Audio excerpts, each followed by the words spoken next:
Mira, vamos a leer otra vez desde el verso 1 para quedarnos, porque es importante, hermanos, pues quedarnos con todo el contexto del capítulo 1, ya que vamos a cerrar este capítulo. Santiago, siervo de Dios y del Señor Jesucristo, a las 12 tribus que están en la dispersión, salud. Hermanos míos, tened por sumo gozo cuando os halléis en diversas pruebas, sabiendo que la prueba de vuestra fe produce paciencia, mas tenga la paciencia su obra completa, para que seáis perfectos y cabales, sin que os falte cosa alguna. Y si alguno de vosotros tiene falta de sabiduría, pídala a Dios, el cual da a todos abundantemente y sin reproche, y se le será dada. Pero pide con fe, no dudando nada, porque el que duda es semejante a la onda del mar, que es arrastrada por el viento y echada de una parte a otra. No piense, pues, quien tal haga, que recibirá cosa alguna. El hombre de doble ánimo es inconstante en todos sus caminos. El hermano que es de humilde condición, glóriese en su exaltación, pero el que es rico en su humillación, porque él pasará como el flor de la hierba. Porque cuando sale el sol con calor abrasador, la hierba se seca, su flor se cae y parece su hermosura apariencia. Así también se marchitará el rico en todas sus empresas. Bienaventurado el que soporta la tentación, porque cuando haya resistido la prueba recibirá la corona de vida que Dios ha prometido a los que le aman. Cuando alguno es tentado, no diga que es tentado de parte de Dios, porque Dios no puede ser tentado por el mal, ni él tienta a nadie, sino que cada uno es tentado cuando de su propia concupiscencia es atraído y seducido. Entonces la concupiscencia, después de que ha concebido, da a luz el pecado, y el pecado, siendo consumado, da a luz la muerte. Amados hermanos míos, no erréis. Toda buena dádiva y todo don perfecto desciende de lo alto, del Padre de las luces, en el cual no hay mudanza ni sombra de variación. Él de su voluntad nos hizo nacer por la palabra de verdad, para que seamos primicias de sus criaturas. Por esto, mis hermanos, mis amados hermanos, todo hombre sea pronto para oír, tardo para hablar, tardo para irarse, porque la ira del hombre no obra la justicia de Dios. Por lo cual, desechando toda inmundicia y abundancia de malicia, recibid con mansedumbre la palabra implantada, la cual puede salvar vuestras almas. Pero sed hacedores de la palabra y no tan solo oidores, engañándoos a vosotros mismos. Porque si alguno es oidor de la palabra, pero no hacedor de ella, este es semejante al hombre que considera en un espejo su rostro natural, pero que él se considera a sí mismo y se va y luego se olvida de cómo era. Mas el que mira atentamente en la ley perfecta, la de la libertad, y persevera en ella, no siendo oidor olvidadizo, sino hacedor de la obra, este será bienaventurado en lo que hace. Si alguno se cree religioso entre vosotros y no refrena su lengua, sino engaña su corazón, la religión del tal es vana. La religión pura y sin mácula delante de Dios el Padre es esta: visitar a los huérfanos, a las viudas en sus tribulaciones, y guardarse sin mancha en el mundo. Amén. Estuvimos hablando, hermanos, en su primera estancia, de quién era Santiago, cómo era Santiago, a quién iba dirigida la carta y dónde se encontraba. Y se encontraba, como bien saben, siendo pastor de Jerusalén, siendo el medio hermano de Jesús en la carne, pero la iglesia estaba dispersa por toda la tierra, muchas partes de la tierra, sobre todo las más cercanas a Jerusalén. Y va dirigida esta carta para que en medio de esta prueba sepan pedir sabiduría. No sé si recuerdan que en medio de esta circunstancia no hay que pedir otra cosa sino sabiduría. Después estuvimos hablando de, si lo tiras me acuerdo, tira para arriba, tío, más para abajo. Y si alguno de vosotros tiene falta de sabiduría, no dudando, hablemos del hombre de doble ánimo, que nos conforme, tira un poquito más para abajo, el 8 o el 10. Hablemos de la exaltación del hombre y acabemos el primer sermón, bienaventurado el varón que soporta la tentación. Después del 12, cogimos el verso 13, que estuvimos hablando lo que es la tentación y lo que es la prueba. y que la tentación era generada por nuestros propios deseos desordenados y de nuestro pecado, y que nacía de nuestro corazón. En otras palabras, hay mucha gente que hemos pensado que Satanás es el que opera en nuestro corazón para que nosotros pequemos. Eso es una mentira y un engaño del mismo, que engaña nuestro propio corazón. No necesitas a Satanás para pecar. La tentación sale de nuestro propio corazón y nuestro propio deseo desordenado. Y el deseo desordenado no necesariamente siempre tiene que ser un pecado horrible, sino un deseo que no esté en orden. Muy bien. Muy bien. Entonces, recuerdan todo eso, ¿verdad? Y para no ser más canso, hablemos en el tercer sermón, hablemos de, amados míos, no erréis toda dádiva. ¿Quién daba las dádivas? El Padre de las luces, es el Padre del sol, de las estrellas, y a eso se estaba refiriendo. Él nos hace nacer por la palabra de verdad. Y ahora vamos a coger seguidamente ya nuestros textos, el 26 y el 27. Y ahora Santiago dice, si alguno se cree religioso.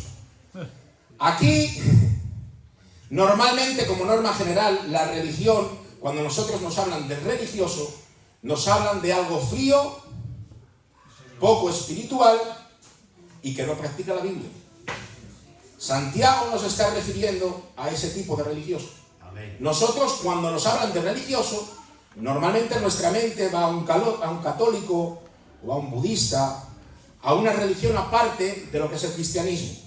Pero aquí Santiago no se está hablando de esa religión, sino está hablando de una religión verdadera basada en el Evangelio de Jesucristo. Y nos está diciendo,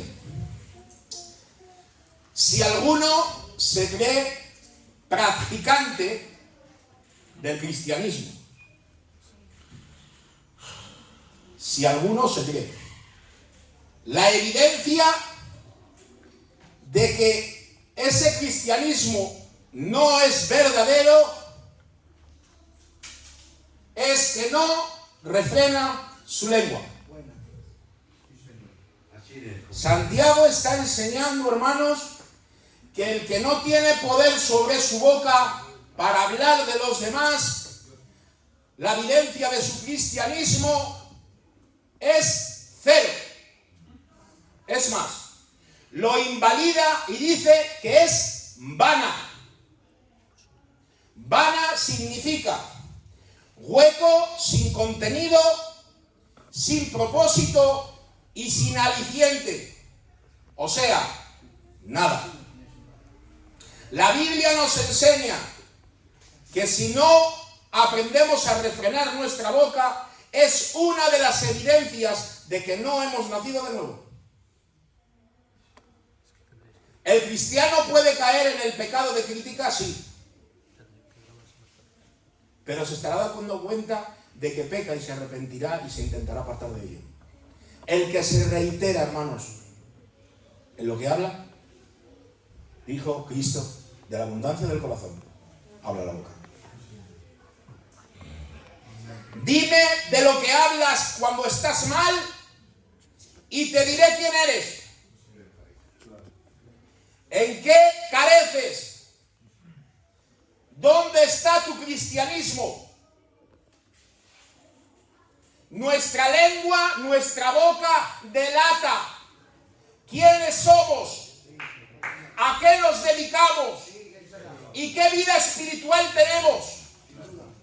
No tan solo por una simple criticación, sino por tu hablar diario, cotidiano. No puede hablar ociosidad el cristiano. No puede estar ocioso en su vocabulario. Hermanos, vamos a estar expuestos delante de Dios por cada palabra que digamos y pensamos. Delante del juez justo. Entonces aquí Santiago está enseñando que el que no refrena su lengua, el cristianismo que vive, es vano. Y aquí al refrenar, está yendo su mente a un caballo. A un caballo donde se le mete un hierro con dos cuerdas y que cuando esta cuerda es levantada, el caballo gira a la derecha. Cuando esta cuerda es levantada, el caballo gira a la izquierda, y cuando las dos son levantadas, el caballo frena. El sentido que está dando Santiago a este texto, después de habernos expuesto muchas cosas, es que si no pones un hierro en tu boca para saber lo que hablas, el cristianismo que estamos viviendo no sirve. Nuestra fe tiene que ser accionada por las obras. Santiago aquí no está haciendo apología a un judaísmo y a irse detrás de la ley y de las obras de la ley. Todo lo contrario. Está diciendo que nuestra fe tiene que ser mostrada en el amor. Y que si no te la muestras en el amor, si no estás con el necesitado cuando sea necesario, si no estás con el débil cuando sea necesario,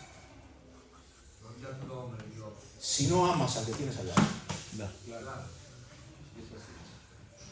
si no te involucras con el que tienes al lado, el cristianismo que tienes es hueco, vacío. Que tengo, perdón, yo primero. Vacío, hueco y sin propósito. Refrena su lengua y pone este símil comparativo: el bocado de un caballo. El Espíritu Santo, hermanos, tiene que enseñarnos, a través del contexto de las pruebas y las circunstancias, a controlar la lengua. El que controla su lengua es dueño de sí mismo. El que no la controla no manda en él para nada. Tengamos cuidado con lo que hablamos. Tengamos cuidado con quién juzgamos, a qué juzgamos. Esto no es un juego, hermanos. Es un pecado horrible, que Dios se ofende y que vamos a tener que dar cuentas de él a Dios. Sino que engaña su propio corazón. Aquí Santiago, en un solo capítulo, habla de engañar. En el verso 1 habla 2 veces. Suba al verso 22, por favor. Pues sed hacedores de la palabra y no tan solo oidores, engañándoos a vosotros mismos. Pon otra vez el 26, por favor. ¿Verdad? Si alguno se cree religioso entre vosotros y no refrena su lengua, sino que engaña su corazón. 2 veces menciona el engaño, pastor. ¿Y para quién lo menciona? ¿A quién se refiere? A uno mismo. ¡Qué miedo! Somos responsables 100% de lo que hacemos, lo que decimos y lo que pensamos. ¡Qué miedo! Hermanos, ¡qué miedo! Nos podemos estar engañando a nosotros mismos, pensando que podemos hablar, decir, juzgar, pensar, meditar en contra de otro y pensar que estamos viviendo un cristianismo bueno porque estamos cumpliendo con unos rituales en el culto. Muchos ritualismos. Pensamos que viniendo aquí es un calma conciencias y al salir allí es un protector que nada me va a pasar. Pensamos aún, hermanos, que la oración es algo como que a Dios se lo ofrecemos y estamos satisfechos durante todo el día. Eso es religión barata, bisutería barata. Coges la Biblia y la lees. ¿A dónde vamos, chica? Al río shopping. Espera. A comprar. La Biblia no es un juego. Amén.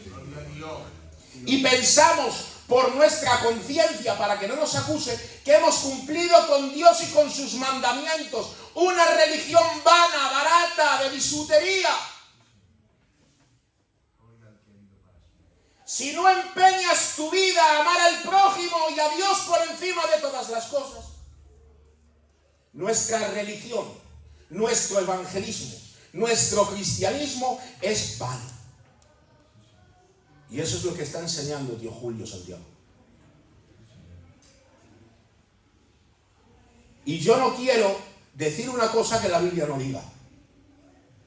Dice que nuestro cristianismo es vano, que no sirven nuestros esfuerzos, meros esfuerzos por ganar el favor de Dios. Es que nos esforzamos pensando que podemos ganar el favor de Dios, macho.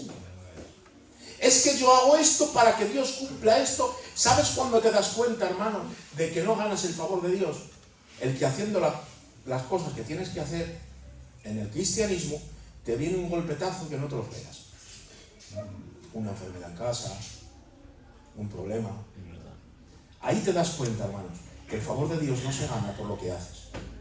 Que el favor de Dios no se gana, sino que soy agradecido ya al favor que Dios me ha dado y vivo una vida rendida de agradecimiento, rendida a Dios, sometida, no porque tenga que ganar algo, sino porque glorifico al que lo ganó. Amén. Gloria a Dios. Si nuestro cristianismo no va basado en mirarle a Él, sorprendernos cada día, el verle a Él, el ver su humillación, su exaltación y el ver a Cristo lo que ha conseguido, nuestro evangelio es vano. Y podemos dirigirnos a muchos sitios, predicar en muchos sitios, ser buenos predicadores desde aquí, buenos cantantes desde ahí, buenos oidores desde ahí. Si la palabra que se oye aquí no se lleva a la práctica, la religión, el evangelismo, el evangelio y el cristianismo que tenemos es vano. Y puedes llevar 30, 40, 50 años y puedes ser de los primeros que has estado en las primeras vigilias de la iglesia. Y puede ser el primero que ha levantado las manos y quizás mente que has tenido el don de lenguas. No garantiza tu salvación.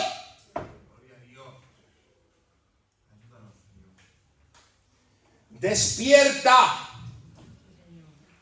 Si no amas, si no obras, si solo haces que hablar de los demás y de lo que hace uno y lo que hace otro, nuestra religión es vana.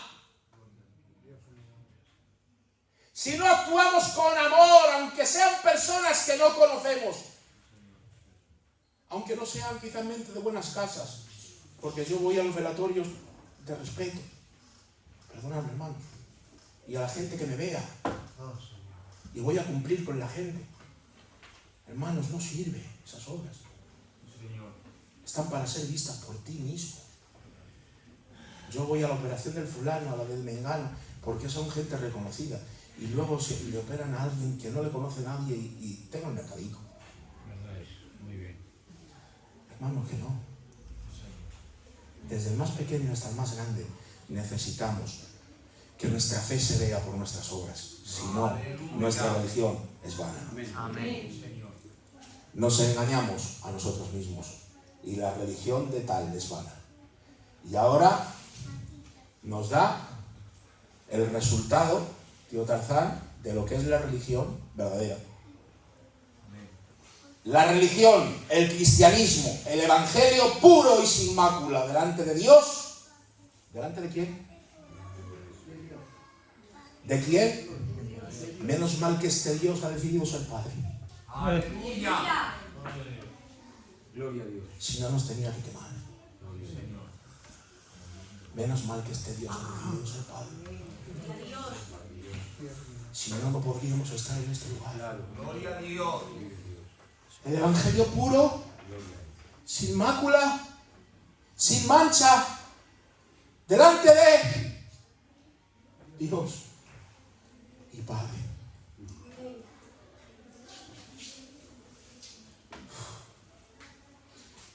Él ha decidido ser Padre, tú no has decidido ser su hijo. Gloria al que vive para siempre. Tú has decidido ser tu hijo cuando Él decidió ser tu padre.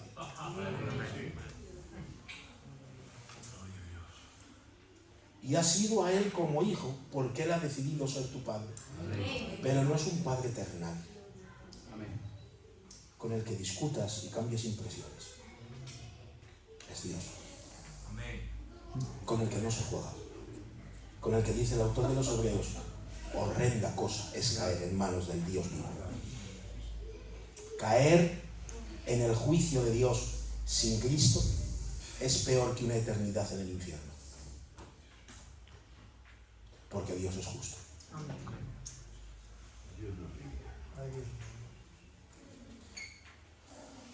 Delante de Dios, que ha decidido ser Padre, y que nosotros queremos ser tus hijos, Señor.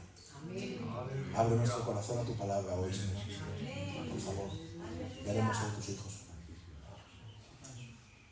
Gloria a tu nombre, Dios. Se vuelve nación. No es algo que puedas hacer desde el banco donde estás sentado, ni donde yo estoy sentado, ni desde este púlpito. Es visitar a los más vulnerables. Aquí dice huérfanos y viudas, porque en aquel tiempo los huérfanos y las viudas no tenían la paga de viudez, ni el huérfano el de huérfanidad. Gracias a Dios en nuestros tiempos alguien se queda huérfano y tiene una paguita, y las viudas también, pero en aquel tiempo no. El que trabajaba era el hombre. Si moría un niño, se quedaba sin padres, ¿a dónde iba? No tenía recursos. Entonces por eso habla de los huérfanos. Y habla de las viudas porque al trabajar el hombre, lo vemos en 2 de Reyes capítulo 4, ¿verdad? Con la viuda. Tenía a sus hijos y se les llevó para que pagara lo que el padre debía. ¿Saben por qué? Porque la viuda no tenía recursos. Pero ahora no tenemos este prisma. Ahora pon en tu mente a quien quieras.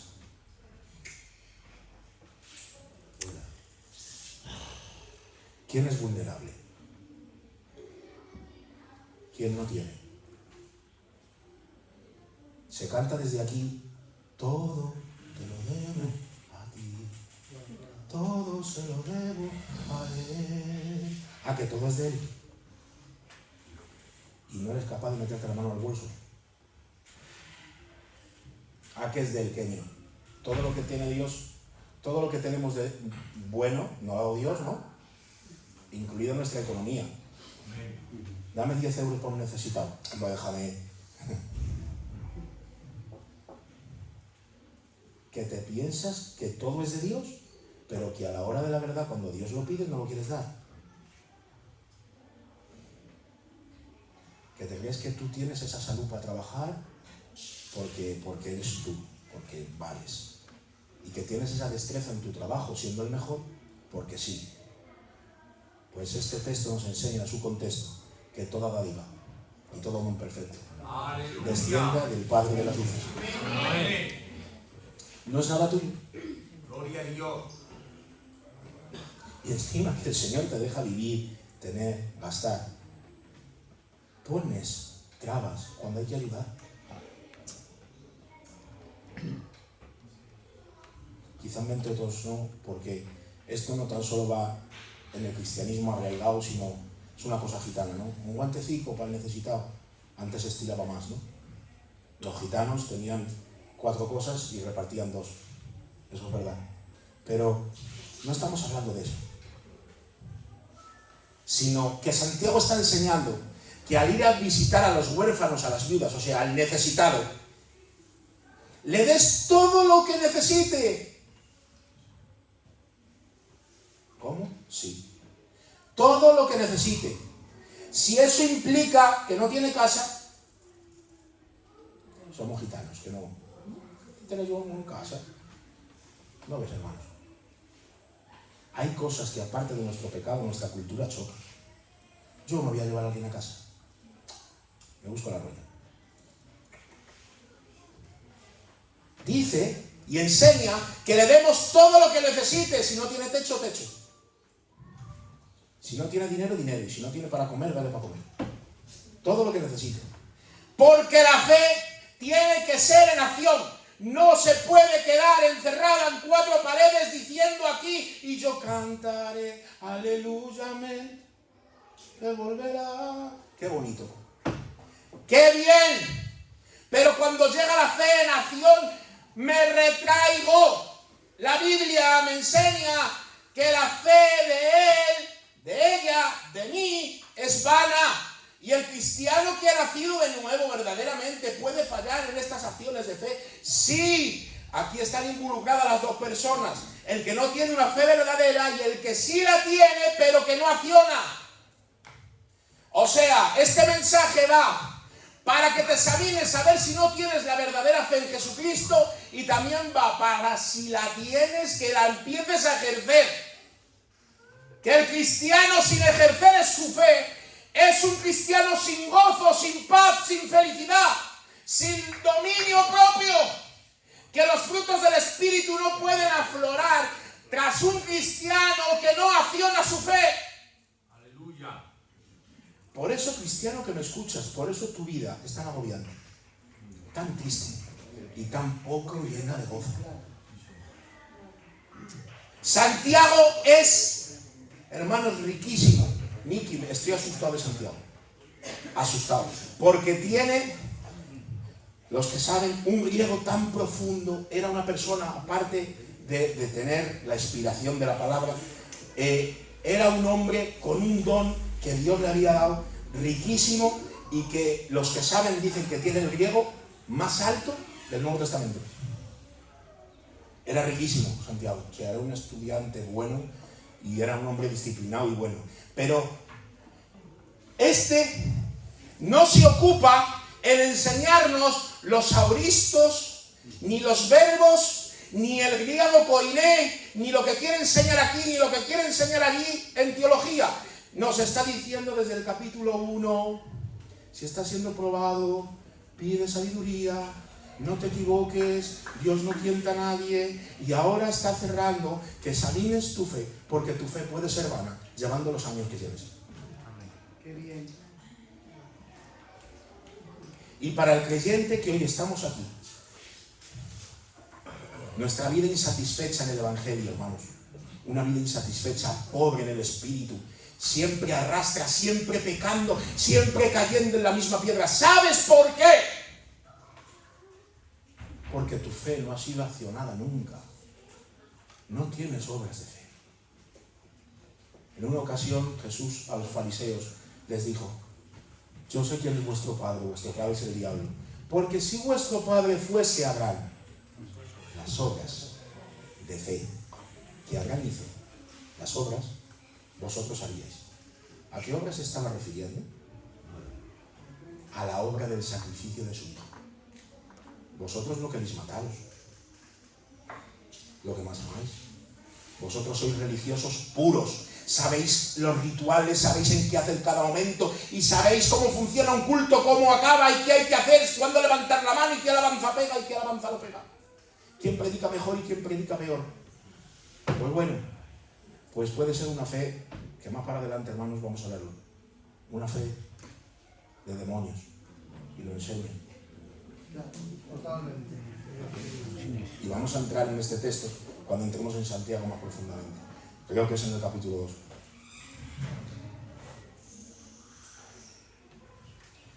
Examina tu fe a diario. Aleluya. Mira a ver cómo vives, mira a ver cómo piensas.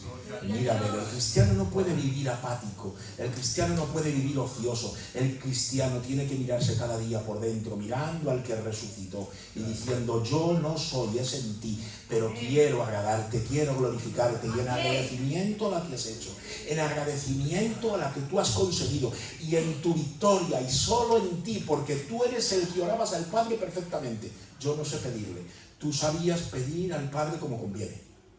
¿Sabéis que en la tierra solo ha pisado un hombre que sabe pedir a Dios como conviene? Cristo.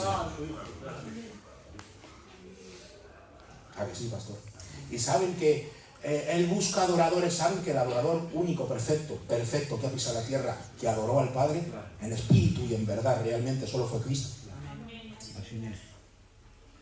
Y sabéis que el obediente perfecto, que nunca ha fallado al Padre, es su Hijo. Pero que es que este te ofrece todo lo que ha conseguido al desobediente, al que no adora y al que no pide como conviene. Que en Él puede ser llamado delante de Dios como si fuese Él. Que en Cristo Dios te puede mirar a través de Él. Y no consumirte como Dios, sino engendrarte como Padre. Y ser hijo del Padre más maravilloso que ha existido desde la eternidad. Y ser el hermano menor del hermano más maravilloso que ha existido desde la eternidad, que es Jesucristo. Y el Dios Padre quiere conformarte por medio de las pruebas a la imagen de su Hijo. Y Él quiere relacionarse contigo con una relación paterno-filial. Y Él te disciplinará como hijo y me disciplinará como hijo cuando no andemos en caminos. Pero si hoy no quieres a este hijo, este padre no va a ser tu padre. Va a ser el juez de las naciones, donde te se juzgará por cada uno de tus pecados. Si no es en Cristo, no es en nadie más. Aleluya. Gloria al que vive. Nuestra fe, si no es accionada en obras, no sirve. Gracias a Dios. Pero si intentas obrar para ganarte la fe, es imposible. Amén. Muy bien. Es que hay quien cree, bueno, yo tengo las obras, es que yo hago, es que... ¿Sabes qué estás diciendo? Al hacer fuera de Cristo las obras, o sea, yo hago obras. A mí no me hace falta el cultico, a mí no me hace falta ir allí. Allí hay personas peores que yo. ¿Cuántas veces habéis escuchado eso? Yo nada. Y al que tengo que ayudar, ayudo, al que... Si hago de todo. Posiblemente sí, mejor que yo. Pero si esa es la base de tu salvación, lo siento. Esas obras no sirven. Tenía que decir. Solo en Cristo hay salvación. Por eso, vamos a poner una alabanza, pastor, ¿se puede? Vamos a poner la alabanza a un pecador salvó, ¿verdad? Y nos vamos a poner en pie y vamos a dar gracias al Señor. Y no tengamos prisa, hermanos, vamos a poner gracias al Señor, por favor. Ya dejamos al pastor. Ay, cosa suya.